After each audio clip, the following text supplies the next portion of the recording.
Chapter 10, Halloween. Malfoy couldn't believe his eyes when he saw that Harry and Ron were still at Hogwarts the next day, looking tired but perfectly cheerful. Indeed, by the next morning, Harry and Ron thought that meeting the three-headed dog had been an excellent adventure, and they were quite keen to have one another. In the meantime, Harry filled Ron in about the package that seemed to have been moved from Gringotts to Hogwarts, and they spent a lot of time wondering what could possibly need such heavy protection. "It's either really valuable or really dangerous," said Ron. "Or both," said Harry. But as all they knew for sure was the mysterious object was that it was about 2 inches long. They didn't have much chance of guessing what it was without further clues. Neither Neville nor Hermione showed the slightest interest in what lay underneath the dog and the trapdoor. All Neville cared about was he was never going near the dog again. Hermione was now refusing to speak to Harry and Ron, but she was such a bossy know-it-all that they saw this as an added bonus. All they really wanted now was a way of getting back at Malfoy, and to their great delight, such a thing arrived in the mail about a week later. As the owls flooded into the great hall as usual, everyone's attention was caught at once by a long, thin package carried by 6 large screech owls. Harry was just as interested as everyone else to see what was in this large parcel, and was amazed when the owls soared down and dropped it right in front of him, knocking his bacon to the floor. They had hardly fluttered out of the way when another owl dropped a letter on top of the parcel. Harry ripped open the first letter, which was lucky because it said, "Do not open the parcel at the table. It contains your new Nimbus 2000, but I don't want everyone knowing you've got a broomstick or they'll all want one. Oliver Wood will meet you tonight on the Quidditch field at 7 o'clock for your first training session. Professor M. McGonagall." Harry had difficulty hiding his glee as he handed the note to Ron to read. "A Nimbus 2000? Moaned Ron enviously. "I've never even touched one." They left the hall quickly, wanting to unwrap the broomstick in private before their first class. But halfway across the entrance hall, they found the way upstairs barred by Crabbe and Goyle. Malfoy seized the package from Harry and felt it. "That's a broomstick," he said, throwing it back to Harry with a mixture of jealousy and spite on his face. You'll be in it this time, Potter. First years aren't allowed them." Ron couldn't resist it. "It's not any old broomstick," he said. "It's a Nimbus 2000. What did you say you've got at home, Malfoy? A Comet 260? Ron grinned at Harry. "Comets look flashy, but they're not in the same league as the Nimbus." "What would you know about it, Weasley? You couldn't afford half the handle," Malfoy snapped back. "I suppose you and your brothers have to save up twig by twig." Before Ron could answer, Professor Flitwick appeared at Malfoy's elbow. "Not arguing, I hope, boys," he squeaked. "Potter's been sent a broomstick, Professor," said Malfoy quickly. Yes, that's right," said Professor Flitwick, beaming at Harry. "Professor McGonagall told me all about the special circumstances, Potter. And what model is it?"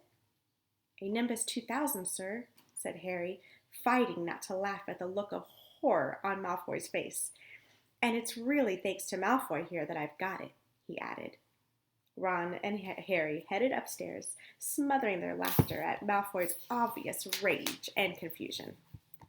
"Well, it's true," Harry chortled as they reached the top of the marble staircase. "If he hadn't stolen Neville's Remembrall, I wouldn't be on the team." "So I suppose you think that's a reward for breaking rules?" came an angry voice from behind them. Hermione was stomping up the stairs, looking disapprovingly at the package in Harry's hand. "I thought you weren't speaking to us," said Harry. "Yes, don't stop now," said Ron. "It's doing us so much good." Hermione marched away with her nose in the air. Harry had a lot of trouble keeping his mind on his lessons that day. It kept wandering up to the dormitory where his new broomstick was lying under his bed, or straying off to the Quidditch field where he'd be learning to play that night. He bolted his dinner that evening without noticing what he was eating, and then rushed upstairs with Ron to unwrap the Nimbus 2000 at last. "Wow," Ron sighed as the broomstick rolled onto Harry's bedspread. Even Harry, who knew nothing about different brooms, thought it looked wonderful. Sleek and shiny with a mahogany handle, it had a long tail of neat, straight twigs, and Nimbus 2000 written in gold near the top. As 7 o'clock drew nearer, Harry left the castle and set off in the dusk towards the Quidditch field. He'd never been inside the stadium before. Hundreds of seats were raised in stands around the field so that the spectators were high enough to see what was going on. At either end of the field were 3 golden poles with hoops on the end. They reminded Harry of the little plastic sticks Muggle children blew bubbles through, except that they were 50 feet high. Too eager to fly again to wait for Wood, Harry mounted his broomstick and kicked off from the ground. What a feeling! He swooped in and out of the goalpost and then sped up and down the field. The Nimbus 2000 turned whenever he wanted at his lightest touch. "Hey, Potter, come down!" Oliver Wood had arrived. He was carrying a large wooden crate under his arm. Harry landed next to him. "Very nice," said Wood, his eyes glinting. "I see what McGonagall meant. You really are a natural. I'm just going to teach you the rules this evening, and then you'll be joining team practices 3 times a week." He opened the crate. Inside were 4 different sized balls. "Right," said Wood. "Now, Quidditch is easy enough to understand, even if it's not too easy to play. There are 7 players on each side. 3 of them are called chasers." "3 chasers," Harry repeated, as Wood took out a bright red ball about the size of a soccer ball. "This ball's called the quaffle," said Wood. "The chasers throw the quaffle to each other and try to get it through one of the hoops to score a goal. 10 points every time the quaffle goes through one of the hoops. Follow me?" "The chasers throw the quaffle and put it through the hoops to score," Harry recited. "So that's kind of like basketball on broomsticks with 6 hoops, isn't it?" "What's basketball?" said Wood curiously. "Never mind," said Harry quickly. "Now, there's another player on each side who's called the keeper. I'm keeper for Gryffindor. I have to fly around our hoops and stop the other team from scoring." 3 chasers, 1 keeper," said Harry, who was determined to remember it all. "And they play with the quaffle. Okay, got that. So what are those for?" He pointed at the 3 balls left inside the box. "I'll show you now," said Wood. "Take this." He handed Harry a small club, a bit like a short baseball bat. "I'm going to show you what the bludgers do," Wood said. "These 2 are the bludgers." He showed Harry 2 identical balls, jet black and slightly smaller than the red quaffle. Harry noticed that they seemed to be straining to escape the straps holding them inside the box. "Stand back," Wood warned Harry. He bent down and freed one of the bludgers. At once, the black ball rose high in the air and then pelted straight at Harry's face. Harry swung at it with a bat to stop it from breaking his nose and sent it zigzagging away into the air. It zoomed around their heads and then shot at Wood, who dived on top of it and managed to pin it to the ground. "See?" Wood panted, forcing the struggling bludger back into the crate and strapped it down safely. The bludgers rocket around, trying to knock players off their brooms. That's why you have 2 beaters on each team. The Weasley twins are ours. It's their job to protect their side from the bludgers and try to knock them towards the other team. So, think you've got all that? 3 chasers try to score with the quaffle. The keeper guards the goalposts. The beaters keep bludgers away from their team." Harry reeled off. "Very good," said Wood. Have the bludgers ever killed anyone?"